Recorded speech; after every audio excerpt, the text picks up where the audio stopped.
அதாவது அடுத்து என்ன நடக்க போது? அடுத்து வந்து யார் ஜெயிப்பா? யார் தோப்பா? என்ன நடக்க போது? இந்த மாரியான எதிர்பார்ப்புகள் நம்ம வாழ்க்கையில தான் இருக்கணுமே தவிர, இந்த இப்போ நம்ம பிற விஷயங்களுக்கு அடிமையாகுறோம்னு வச்சுக்கோங்க. நம்ம ஒரு கிரிக்கெட் வீரர் கிடையாது. ஆனா அடுத்து யார் ஜெயிக்க போறா? மும்பை இந்தியன்ஸா? சிஎஸ்கேவா? பிளே ஆஃப்க்குள்ள இவங்க போவாங்களா? மாட்டாங்களா? ஐய்யயோ! போய் ஆகணுமே! ஐயோ! போக முடியலையே! அப்படிங்கிற கவலை. போய் ஆகணும் அப்படிங்கிற எதிர்பார்ப்பு, ஏக்கம், அ ஒரு அவமானம். என்னடா தோத்துருச்சேங்கிற அவமானம். இந்த மாரி அவமானம், கவலை, ஏக்கம் இது எல்லாமே உன்னுடையதா அது? உன் வாழ்க்கைக்குள்ள இருக்கணும். இந்த ஏக்கம், கவலை, எதிர்பார்ப்பு, ஏமாற்றம், கோபம் இது எல்லாமே உன்னுடைய வாழ்க்கைக்குள்ள இருக்கணும். இது வெளியில நடக்குது. இத நீ கண்ட்ரோல் பண்ண முடியாது. இத நீ தீர்மானிக்க முடியாது. இதுக்கும் உனக்கும் அவங்களுக்கு நீ நீ யாருங்கிறதே அந்த சிஎஸ்கே நிர்வாகத்துக்கு தெரியாது. அந்த வீரர்களுக்கு தெரியாது. அதுபோல ஒரு சினிமா அந்த படமாவது நம்ம தலைவரோட படம் ஓடாதா? நம்ம நடிகரோட படம் ஓடாதா? ஓடணும். பயங்கர வசூல் பண்ணணும். கண்டிப்பா அதற்காக முயற்சி எடுக்கணும். வா எல்லாரும் போய் நாம பார்க்கலன்னா எப்படி? அப்படின்னு சொல்லிட்டு, ஐயோ! தோத்து போச்சே படம். அடுத்த படத்துலயாவது ஜெயிப்பாங்களா? அப்பாடா! அப்படி ரொம்ப திருப்தி அடையிறது. அப்பாடா! நம்ம ஜெயிச்சுட்டோங்கிற திருப்தி.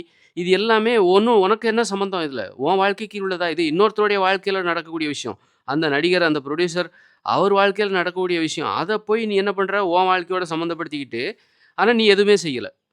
படத்த பார்க்க வேண்டியது, பேச வேண்டியது, அ அடுத்து இன்னும் திரும்ப திரும்ப அந்த படத்த பார்க்க வேண்டியது, பேச வேண்டியது, போஸ்டர் அடிச்சு ஒட்ட வேண்டியது, கட் அவுட்டுக்கு பாலாபிஷேகம் பண்ண வேண்டியது. ஈஸியா உனக்கு இந்த ஏக்கம், கவலை எல்லாமே கிடைச்சிருது. ஆனா, அந்த நடிகர் கஷ்டப்பட்டு உழைக்கிறாரு, நடிக்கிறாரு. அவ அவருக்கும் அதே ஏக்கம், கவலை இருக்கு. ஆனா, அவரு அதுல உழைக்கிறாரு.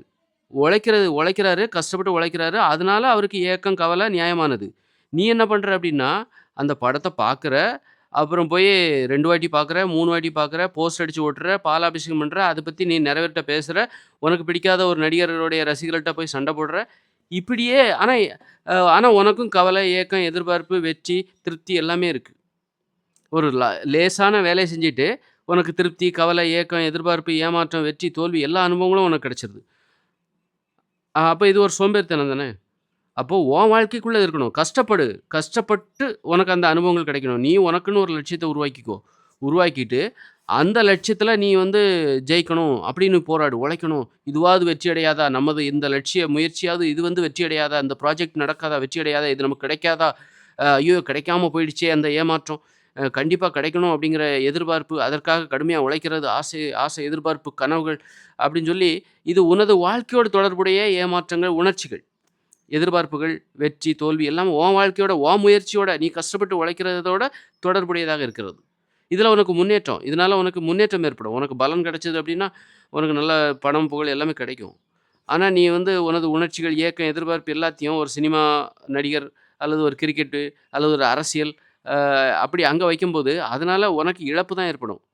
உன்னுடைய பணம் தான் செலவாகும். நீ முன்னேற போறது கிடையாது. அப்படி இருக்கும்போது, இது வந்து உனக்கு தேவையில்லாது. அந்த மாரி நமது உணர்ச்சிகள நம்ம என்ன பண்றோம் அப்டின்னா, இன்னொருத்தர் வாழ்க்கையோட சம்மந்தப்படுத்துறோம். நமக்கு முன்னேற்றம் தராத இன்னொருவருடைய வாழ்க்கையோட சம்மந்தப்படுத்தி வீணடிக்கிறோம். அதனால நீ ஜெயிக்கணுங்கிற எண்ணமே உனக்கு வராது. ஏன் நமக்கு ஜெயிக்கணுங்கிற எண்ணம் வரல? நமக்கும் கனவுகள் இருக்கு. நம்ம நடிகருக்கு ஒரு கனவு இருக்க மாரி, நம்ம நடிகர் டாப் ஸ்டார் ஆயிட்டாரு. நம்ம அரசியல்வாதி முதலமைச்சராக போறாரு. அப்படிங்கும்போது, நமக்குன்னு ஒரு கனவுகள் இல்லையே. இருக்குதுன்னு நீ நெனைக்கலாம், இருக்கலாம். ஆனா, உன்னால அதுக்கு ஏன் உழைக்க முடியல? அதுல ஏன் சோம்பேறித்தனம் வருது? அதுல அப்படின்னா, உன்னுடைய உன்னுடைய கனவுகள் எல்லாமே, அதன் வடிகால் எல்லாமே வேற இடத்துல இருக்கு. நீ ஒரு சினிமா நடிகரையும், அல்லது அரசியல்வாதி, கிரிக்கெட்டு இந்த மாரி உனது உணர்ச்சிகளின் வடிகாலாக வேறு ஒரு இடம் இருக்கிறது. வேறு ஒரு களத்தில் உனது உணர்ச்சிகள் வடிந்து விடுகிறது. செலவாகி விடுகிறது. வீணடிக்கப்படுகிறது. ஒவ்வொரு நாளும் நமக்கு எதிர்பார்ப்பு இருக்கு. ஒவ்வொரு நாளும் பசிக்குதுல்ல, அதுபோல ஒவ்வொரு நாளும் நமக்கான லட்சியம், நமக்கான முன்னேற்றத்திற்காக நாம உழைக்கணும். அதுல ஒரு எதிர்பார்ப்பு, அதுல ஒரு வெற்றி இருக்கு, தோல்வி இருக்கு, எதிர்பார்ப்பு இருக்கு, ஏமாற்றம் இருக்கு, நம்பிக்கை இருக்கு, நம்பிக்கை இல்லாம விரக்தி இருக்கு. எல்லாமே நமது வாழ்க்கையோடு தொடர்புடையதா இருக்கணும். இது ஒவ்வொரு நாளுமே இத நம்ம சந்திக்கணும். அத நம்ம வந்து இன்னொரு இடத்துல போய் அத வடிகால் பண்றோம். இன்னொரு கிரிக்கெட்டையோ, சினிமாவையோ வச்சு, அரசியல் தலைவரையோ வச்சு, அத பத்தி பேசி, அதுல எதிர்பார்ப்பு, "பாரு என் நடிகர் எவ்வளோ படம் ஓடப்போது பாரு, அடுத்த படம் பாரு" அப்படின்னு சம்மந்தம் இல்லாத இன்னொரு இடத்துல உனது உணர்ச்சிகள நீ வடிச்சிடுற, வீணடிச்சிடுற, செலவழிச்சிடுற. ஒவ்வொரு நாளுக்கும் இவ்வளோ உணர்ச்சி இருக்கு, கோபம் இருக்கு. அது எல்லாமே இன்னொருவருடைய வாழ்க்கையோடு தொடர்புபடுத்தி, உனக்கு முன்னேற்றம் தராத இன்னொரு நடிகர், அரசியல்வாதி, கிரிக்கெட் வீரர் அவங்களோட தொடர்புபடுத்தி, அங்க நீ உனது இதுவ வீணடிச்சிடுற. வீணடிச்சு, நீ வெற்று சக்கையாக இருக்கிறாய். உனது சாறு ஒவ்வொரு நாளும் உனக்குள் சாறு ஊறப்படுகிறது. அந்த ஊறுனது எல்லாம் உறிஞ்சப்படுகிறது. உறிஞ்சுகிறவர்கள் தான் அந்த நடிகர்கள், இந்த அரசியல்வாதிகள், இந்த கிரிக்கெட் இது எல்லாமே உனக்குள்ள இருக்கிற சார உறிஞ்சி அவங்க வளமா இருப்பாங்க. நீ சக்கையாயிடுவ. ஒவ்வொரு நாளும் நீ சக்கையாக்கப்படுகிறாய். அப்புறம் நீ உனக்குன்னு உழைக்கவே முடியாது. ஏன்னா, அந்த உணர்ச்சிய தான் நீ அங்க கொட்டிட்டியே. உனக்குன்னு டெய்லி ரூ. 500 பணம் குடுப்பாங்க. நீ அந்த பணத்த தான் மத்தவங்களுக்காக செலவழிச்சிட்டியே. அப்புறம் என்ன என் பாக்கெட் காலியாயி போச்சு. எனக்கும் செலவு இருக்கு அப்டின்னா, அது செலவழிக்கிறதுக்கு தான் உனக்கு பணம் இல்லையே. அந்த பணம் தான் அங்க போயிடுச்சே. அதாவது உணர்ச்சிகள சொல்றேன். உணர்ச்சிகள் தான் என்ன பண்றது? அந்த உணர்ச்சிகள நீ இன்னொரு இடத்துல கொட்டிட்டியே. அப்போ உன் வாழ்க்கையில உனக்கு எதிர்பார்ப்பு வராது. உன் வாழ்க்கையில உனக்கு நம்பிக்கை, தோல்வி, விரக்தி, ஏற்றத்தாழ்வு இது எல்லாமே உன் வாழ்க்கை வெறும் சக்கையா இருக்கும். முன்னேறாது. அதனால ரொம்ப எச்சரிக்கையா இருங்க. இந்த அடிமைப்படுத்துகிற அதுபோல நீ வந்து பிரியாணி இதெல்லாம் சாப்பிடுறல்ல, இதெல்லாம் கூட உனது உணர்ச்சிகள உறிஞ்சிரும். உன்னுடைய எதிர்பார்ப்பு அடுத்த வேள சாப்பாடு என்னவா இருக்கும்? இந்த அரிசி கேழ்வர கோதுமைலாம் என்ன பண்ணும் அப்டின்னா, அடுத்த வேள நாம என்ன சாப்பிட போறோம்? இன்னைக்கு காலைல இட்லி சாப்பிட்டோம். மத்தியானம் என்ன சாப்பிட போறோம்? உன்னுடைய எதிர்பார்ப்பெல்லாம் அங்க போயிரும். நைட் என்ன கிடைக்கும்? தோசையா இருக்குமா? அங்க போய் சாப்பிடலாம். அந்த பிரியாணி அந்த ஃப்ரைட் ரைஸ் சாப்பிடலாம். இந்த மாரி அரிசி, கேழ்வரகு, கோதுமை உனது எதிர்பார்ப்புகளை அங்க மாத்தி விட்டுரும். நீ தான் சாப்பிடுற. ஆனா உன்னுடைய தொழில்ல உன்னால ஃபோக்கஸ் பண்ண முடியாது. எப்படா சாப்பிடுற டைம் வரும்? அப்படிங்கிற மாரி. உன்னுடைய வேலையில ஈடுபாடு வராது, அர்ப்பணிப்பு வராது. பசியோட கூட உன்னுடைய வேலைய உன்னால செய்ய முடியும். ஆனா செய்ய முடியாத அளவுக்கு உன்னுடைய எதிர்பார்ப்புகள் எங்க போது? உன்னால வ அந்த சாப்பாட்டுல போயிருது. தோசை, நேத்து பூரி சாப்பிட்டேன், இன்னைக்கு பொங்கல், இன்னைக்கு கொஞ்சம் நல்லா இல்ல. கொஞ்சம் ஏமாற்றம் ஆயிடுச்சு உனக்கு. ஐய்யயோ! நாளைக்காவது நல்லா இருக்குமா? நாளைக்கு கண்டிப்பா பிரியாணி தான். அந்த கடைக்கு போவோம். அல்லது வீட்ல சமைக்க சொல்லுவோம். நல்லா லாபகரமா இருக்கும். அப்படின்னு உன்னுடைய எதிர்பார்ப்புகள் எல்லாமே உன்னை அடிமைப்படுத்துகிற உணவு, கிரிக்கெட்டு, அரசியல், சினிமா, அப்புறம் வேற மல்யுத்தம், WW இப்படி இது எல்லாமே உன்னை அடிமைப்படுத்தி உனது உணர்ச்சிகளை உறிஞ்சக்கூடியது. உறிஞ்சி உன்ன சக்கையாக்கிடும். சக்கையாக்கக்கூடிய ஒரு விஷயம். அதனால இது எல்லாத்தையுமே விட்டுருங்க. பொழுதுபோக்குன்னு கண்டிப்பா நமக்குன்னு இருக்கணும். அரசியல பத்தி தெரிஞ்சுக்கோ. இப்போ சும்மா பாரு. அதில உனக்கு எவன் தேர்தல்ல ஜெயிக்கிறான், அது உன்னுடைய ஃபீல்டு கிடையாது அப்டின்னா, அத பத்தி ரொம்ப பேசாத. அது சினிமா உன்னுடைய ஃபீல்டா இல்ல. அப்போ டெய்லி ஒரு 2 மணி நேரம் தான். உன்னுடைய சாயந்திரம் 5 மணி வரைக்கும், காலையில நான் 4 மணிக்கு எந்திரிப்பேன். சாயந்திரம் 5 மணி வரைக்கும், நான் அல்லது 7 மணி வரைக்கும், நான் என்னுடைய வேலைய மட்டும் தான் செய்வேன். என்னுடைய லட்சியம் எனக்குன்னு ஒண்ணு இருக்கு. எனக்குன்னு ஒரு வாழ்க்கை இருக்கு. அத பத்தி தான் நான் செய்வேன். இந்த பொழுதுபோக்கு தான் உன்ன பிறரோடு தொடர்புபடுத்துகிறது. உனக்கு உன்ன பத்தி தெரியாதவர்களோடு உன்னை தொடர்புபடுத்துகிறது. பொழுதுபோக்கு. இப்ப அந்த காலத்துல நீ பாட்டு பாடுனா பொழுதுபோக்கு. நீ பாடுவ, உனக்கு தெரிஞ்சவங்க கேட்பாங்க. அவங்க பாடுவாங்க, நீ கேட்ப. உனக்கு தெரிஞ்சவங்க கதை சொல்லுவாங்க, நீ கேட்ப. ஆனா இன்னைக்கு பொழுதுபோக்கு, உனக்கு தெரியாதவர்களோடு உன்னை சம்மந்தப்படுத்துகிறது.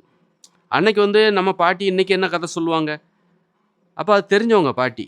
அல்லது நம்ம பேத்திக்கு நாம இன்னைக்கு என்ன கதை சொல்லப் போறோம்? அப்படிங்கிறது பொழுதுபோக்கு. அது நமக்கு தெரிஞ்சவங்களோட நம்மள தொடர்புபடுத்துது. ஆனா இன்னைக்கு இருக்கிற பொழுதுபோக்கு என்ன பண்ணுதுன்னா, உனக்கு தெரியாத ஒரு நடிகர். அந்த நடிகர உனக்கு தெரியும். ஆனா அந்த நடிகருக்கு தெரியுமா? ஆனா அவர்கிட்ட இருந்து நம்ம அடுத்த படம் என்ன பண்ணுவாரு? அடுத்த கிரிக்கெட்டு. அவனுக்கு ஒண்ணா தெரியுமா? தெரியாது. ஆனா நீ அவன பத்தி எதிர்பார்க்குற. அவரு இன்னைக்கு செஞ்சுரி அடிக்க மாட்டாரா? அப்படின்னு சொல்லி. சூர்யவம்சி இன்னைக்கு 100 அடிக்க மாட்டாரா? 6 அடிக்க மாட்டாரா? ஐயோ! தோத்துட்டாரே! இப்படி ஆடியிருக்கலாம், அப்படி ஆடியிருக்கலாம்னு சொல்லி, உனது எதிர்பார்ப்புகள் எல்லாத்தையும் உனக்கு தெரியாதவங்க கிட்ட கொண்டு வடிச்சு விட்டுர்ற. வீணாக்கிர்ற. ஆனா அந்த கால பொழுதுபோக்கு என்பது, இன்னைக்கு இந்த டிஜிட்டல், புத்தகம், ஊடகம் இருக்குல்ல, இது உனக்கு தெரியாதவர்களோடு உன்னை சம்மந்தப்படுத்தி, உன்னை அவர்களுக்கு அடிமைப்படுத்தி விடுகிறது. அந்த காலத்துல பொழுதுபோக்கு இதெல்லாம் கிடையாது. புத்தகங்கள் கிடையாது, ரேடியோ கிடையாது, டிவி கிடையாது. அப்ப பொழுதுபோக்கு என்பது இன்னைக்கு பாட்டி என்ன கதை சொல்லுவாங்க? உனக்கு தெரிஞ்சவங்க பாட்டி. பாட்டிக்கும் உன்ன தெரியும். அ உன்னுடைய தாத்தா என்ன கதை சொல்லுவாரு? இன்னைக்கு என்ன பாட்டு பாடுவாரு? நாம அவர்ட்ட இந்த பாட்டு பாடலாம். அந்த கதைய சொல்லலாம். அப்ப நம்ம விளையாட போறோம். நண்பர்களோடு சேர்ந்து விளையாட போறோம். அப்படிங்கும்போது விளையாட்டு உனக்கு தெரிஞ்சவர்களோட பொழுதுபோக்கு அப்படின்னா, உனக்கு தெரிந்தவர்களோடு உன்னை சம்மந்தப்படுத்துகிறது. ஆனா இன்னைக்கு இருக்கிற பொழுதுபோக்கு, டிஜிட்டல் பொழுதுபோக்கு, புத்தகம், நாவலாசிரியர், அவர் கதை எழுதி நீ புத்தகத்தில படிக்கிற, அவர் யாருன்னே தெரியாது. ஆனா அவரோடு உன்னை சம்மந்தப்படுத்துகிறது. உனக்கு அவர தெரியும். ஆனா அவருக்கு உன்ன தெரியுமா? தெரியாது. நீ அவர்ட்ட போய் பேசக்கூட முடியாது. ஆனா அவர் புத்தகத்த தான் நீ படிச்சுட்டு கிடப்ப. அவர் படத்த நீ யார நடிகர்ன்னு அவர்கிட்ட நெருங்கவே முடியாது. ஒரு ஃபோட்டோ கூட எடுக்க வாய்ப்பு கிடையாது. அப்படி வாய்ப்பு இருக்குதா இல்லையான்னு சொல்ல முடியாது. அப்படிப்பட்ட ஒருத்தருக்கா தான் ஆஹா, ஓஹோன்னு அடிமையாகி இருக்கிறார். ஆனா நாம அந்த கால பொழுதுபோக்குங்கிறது, நம்ம தாத்தா நமக்கு கதை சொல்லுவாரு, அப்பா கதை சொல்லுவாங்க, ஆடுவாங்க, டான்ஸ் ஆடுவாங்க, நம்ம பார்க்கலாம், அவங்ககிட்ட பழகலாம், அவங்க திட்டுவாங்க, நாம அவங்கள திட்டலாம், அ மன்னி சண்டை போடலாம், சேர்ந்துக்கலாம். இப்படிப்பட்ட நமக்கு தெரிந்தவர்களோடு நமக்கு பொழுதுபோக்கு. இதான் இயற்கையானது. அடிமைப்படுத்தாத பொழுதுபோக்கு. இந்த கால பொழுதுபோக்கு பாருங்க, நம்மள ஏமாற்றுகிற பொழுதுபோக்கு. ஏமாத்தி அவங்க சம்பாதிக்கிறாங்க. ஆனா அவங்களோட பேச முடியாது, பழக முடியாது. அந்த கிரிக்கெட் வீரர்கள், அரசியல்வாதிகள் கிட்டயே நெருங்க முடியாது. பேசவே முடியாது. ஒரு வார்த்தை கூட பேச முடியாது. ஆனா அவங்களுக்காக தான் நீ உருகிட்டு கிடப்ப. இந்த மாரி இது ஒரு மோசமான பொழுதுபோக்கு. இதுலருந்து நீ உன்ன பாதுகாத்துக்கோ. உனது பொழுதுபோக்கு கூட நீ யார ரசிக்கிறியோ அவங்கள உனக்கு தெரியணும். நீ அவங்ககிட்ட பேசு, பழகு. அவங்களுடைய வெளிப்பாடுகள ரசிக்க பழகிக்கோ. உனக்கு தெரிந்த ஒரு கலைஞரின் பட வெளிப்பாடுகளை ரசி. நீ பேச முடியுமா? அவருடைய படைப்புகள நீ ரசிக்கலாம். நீ எந்த நடிகரோடு நீ பேச முடியுமோ, அவரோடு நீ பழகு. அவருடைய படைப்புகள பாரு. எந்த கிரிக்கெட் வீரர் அவர் உனக்கு தெரிஞ்சவரா? அப்ப அவருடைய விளையாட்ட நீ பாரு. அந்த மாரி நமக்கு சம்மந்தமானவர்கள். எனக்கு தெரியும் அவர்ட்ட என்னால பேச முடியும். அவங்களுடைய பொழுதுபோக்கு, அவருடைய படைப்பு முயற்சி, அவங்களுடைய திறமைகள தான் நம்ம ரசிக்கணும். நம்ம யாருடைய திறமைய ரசிக்கணும் அப்டின்னா, யாருடன் நீ பேச முடியும்? யாருடன் நீ பழக முடியும்? அவர்களுடைய திறமைகள தான் நீ ரசிக்கணும். உன்னால பழகவே முடியாது, நெருங்கவே முடியாது அப்டின்னா, அவங்களுடைய திறமைய ரசிக்காத. அது நமக்கு சம்மந்தமில்லாத பொழுதுபோக்கு. சம்மந்தமில்லாத ஒரு இடம் அது.